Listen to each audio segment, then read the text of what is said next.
Hey guys, what's up? It's me, Nico, president of Central Valley Brickworks LLC. Gotta get used to the new title. Here in 2017 to bring you guys the final update for the Battle of Umbara MOC. This is the last update you guys will see before the final showing, which will be within the next few days here. I'm going to go ahead and try to get this uploaded before the actual finish date of the MOC. But this update is going to show you guys everything we have left to do, which is very little, but a couple of early sneak peeks into what the MOC is going to look like as a final overall piece. So without further ado, let's go ahead and get started here. So everything that is on the south side of the MOC is still basically the same. Like I said, guys, we want to make sure that the troop placing is as accurate as possible. So a lot of the 501st troopers that play a significant role in the battle, such as the clone troopers standing next to General Pong Krell, so Captain Rex over there, clone trooper Apo, all of those clone troopers are in the right place. Of course, we may have changed a couple of figures around to actually fit the scheme of things. Now, I want to go ahead and clarify something, and I want to go ahead and thank this viewer for pointing this out. I forget what the username was, but there was an individual who pointed out in one of the older updates that the 501st troopers that we had placed on all of the ATRTs in the MOC, ones there, the one there, the one that's crushed under the centipede tank, and the one that is actually, yeah, both of them were in the same area, but all of the four ATRTs had normal 501st clone troopers there. All of the clone troopers in the Battle of Umbara that manned the ATRTs were ARF troopers. So we are in the process of changing that now. Not all of the clone troopers that were a part of that battle had the full blue arms of the 501st, so we changed that. Currently in the process of getting new helmets now for all of them, so they're still sticking with the 501st helmets. But don't worry, guys, I'm going to correct that as soon as possible. Moving on to some of the newer additions, which are going to be on the northern side of the MOC. You guys may notice now we finally have the centipede tank codename. That's not going to be the actual name of the set, guys, but that's what a lot of the members here at Central Valley Brickworks have come to call the set itself. That's not the official name, but it's a name that we gave it and we all know it. But the centipede tank is officially finished, so we'll go ahead and do a full analysis of this set shortly before the release of the MOC. So yeah, we will go ahead and take this big hulking set out of the MOC. We just needed to have the correct placement of it for troop placement reasons. As you can see, it takes up nearly a quarter, actually over half of the MOC itself.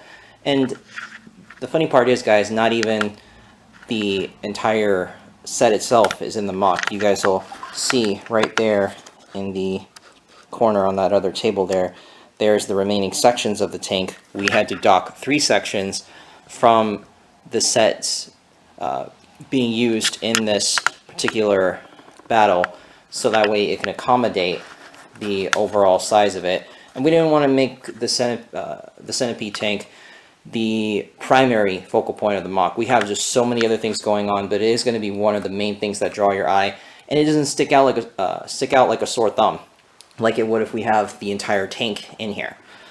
So what we did to go ahead and correct that mistake was we went ahead and I'm going to go ahead and move this light out of the way so that way I can show you guys what we went ahead and did here. We went ahead and we integrated the tank itself into the landscape. So we're going to polish that a little bit more. I know it doesn't look as the land itself does not look as corroded as it should be, but we're going to go ahead and correct it shortly here. We wanted to just have a good concept though for the tank being in here and why 3 sections have been docked off. So that's pretty much the newest additions on the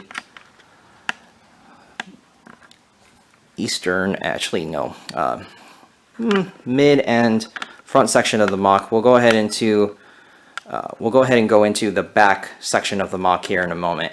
Gotta maneuver around the lights. Alright guys, so here we are at the back half of the Battle of Umbara MOC, and this is the side that has gone through a good amount of changes and is still actually being adjusted, by the way. A lot of the landscape is still semi incomplete. A lot of this landscape here is still open and barren.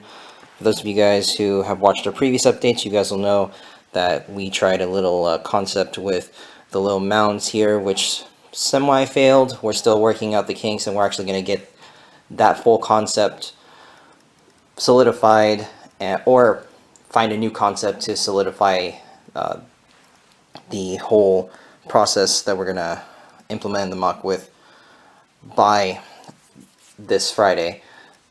For those of you who are curious, it is currently January, I want to say 8th.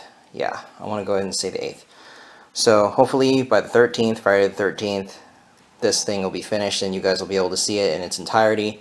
I won't be doing an in-depth view of the MOC since a lot of you guys have seen everything you guys need to see from these updates. We'll give you guys full in-depth pictures of the entire thing. So a lot of the troopers here still the same. The grouping on these has changed a little bit, but these guys are still here, still fighting off against these Umbarans here. Now, I want to go ahead and point out something really, really cool, guys. So the cliff that you guys remember from the last 2 updates is now fully done. At least the cliff that is covering up the infantry bunker.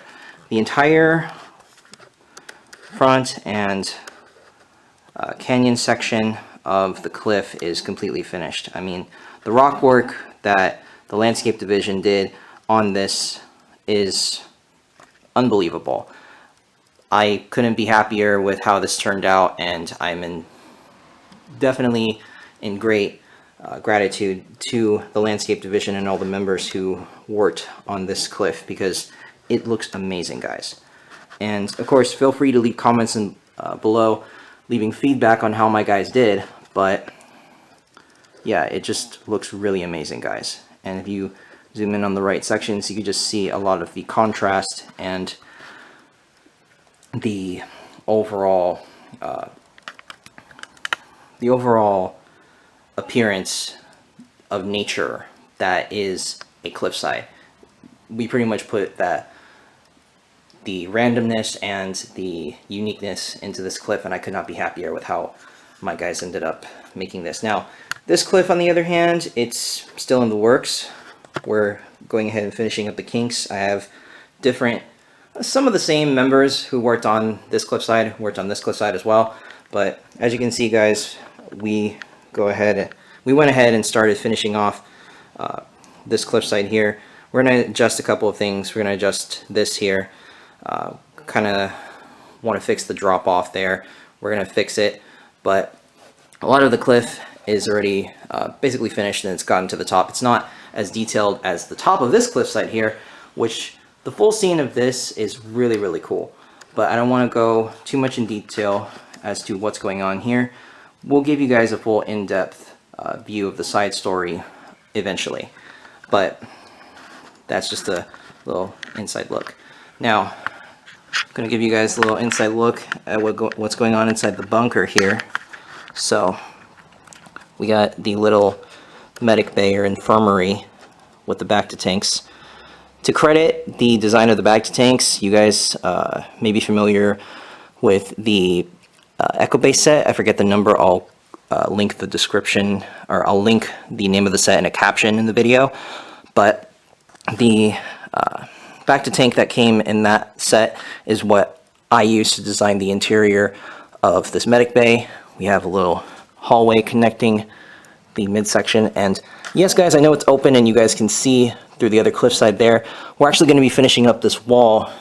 The way we constructed it is it looks in downward. There's the beautiful hover tank hiding out in the vehicle bay. You guys may have seen the generator from previous videos that was made by myself and one of our former members. And here we have the armory, which is technically empty right now. That's going to be filled with some special weapons that we are going to be making here and releasing shortly. And of course we have the clone troopers who will be battling on this rooftop, in addition to the ones that are engaging the Umbarans on that side. So this is pretty much everything new, but for those of you who are fairly new to watching the Umbara updates, we will show you guys the interior, or at least I will. I'll show you guys the interior of this bunker as well. A lot of interesting detail here. So obviously the walls on this bunker are finished, so everything looks great. A lot of detail on the wall. Go ahead and zoom in on that for you. Sorry if the camera itself is a little jiggly, guys. I'll go ahead and try to stabilize the footage as I'm editing. But there's the interior, same as last time. Added a few things. We finally got the hatch right there for the little compartment next to the Umbaran General. So finally got that in the works. Got the Umbaran right there, just hanging out. But yeah, that's the inside of the second floor. Here's the first floor, and still open, but we got the armor in there. We got the maintenance crew working on the base here. We've got the chef all the way in the back, still cooking, doing the same thing as before. Those of you guys who've watched the previous updates have seen him. And then we have the sliding door, which is currently closed because we wanted to see how that works. But yeah, so that's an overall look at everything, guys, and let me give you guys a view of the MOC from this angle before we head out. So sorry for my view of my finger there, but yeah, this is the last view of the MOC you guys are going to see before the actual release. And yeah, thank you guys so much for watching. I appreciate all of you guys who have commented and all of the subscribers to the channel. We're going to go ahead and try to reach 500 by the end of the year, guys. So definitely don't forget to hit the subscriber button when you're done watching this video, or as you're watching it even. And don't forget to leave a like on this video to show us that you are interested in seeing more of the MOC, and we just appreciate the feedback. So thank you guys again. Please like, comment, subscribe. We'll see you guys in the next video.